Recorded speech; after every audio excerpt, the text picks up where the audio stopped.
And in tonight's Future of Everything, what if the cars we were driving turned against us? No, this is not leave the world behind or Skynet scenario, but the U.S. government seems so worried about security that they are right now proposing a ban on smart cars from China and Russia. And we're talking about cars with embedded software from foreign adversaries. Now, the Department of Commerce proposed a ban on the sale or import of smart cars that use specific Chinese or Russian technology because of national security concerns, and everything from the possible collection of personal data to remote sabotage by hacking. So let's bring in Business Insider senior correspondent Ben Bergman to talk a little bit more about this proposed ban. Ben, thanks for being with us. I cannot think of like a more fitting Trojan horse to use against America by an adversary than cars, which were invented here, and cell phones as well, for that matter. Like, is that the concern, or is this more specific? There's definitely a big concern, and it's not hard to imagine all the things that could go wrong.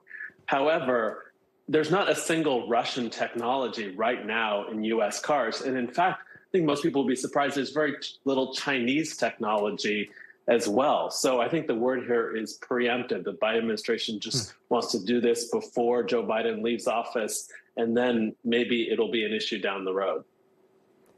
What kind of tangible impact does this have on the car market here in the United States? Not a lot right now. The association that represents U.S. car manufacturers is in favor of this. They wanted to make sure there's enough time, and they feel there is, since the hardware component doesn't go into effect until 2030. So it really won't have much of an impact right now. And what are China and Russia saying about this proposed ban so far?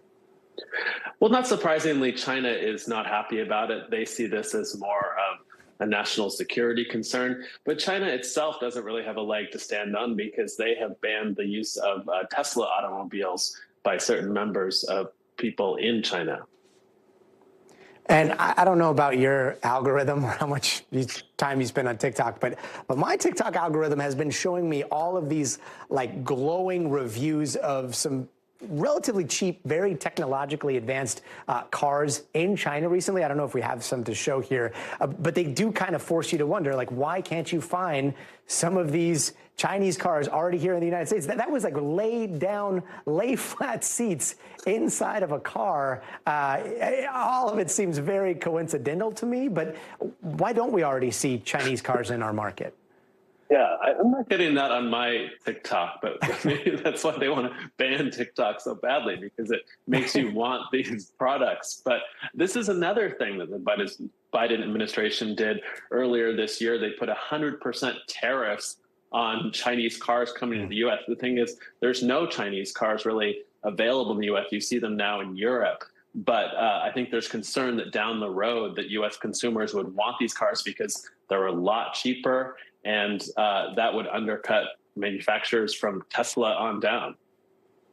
I mean, I get technology, but like Detroit, I hopefully is paying attention, because there's no technology that beats lay flat passenger seats.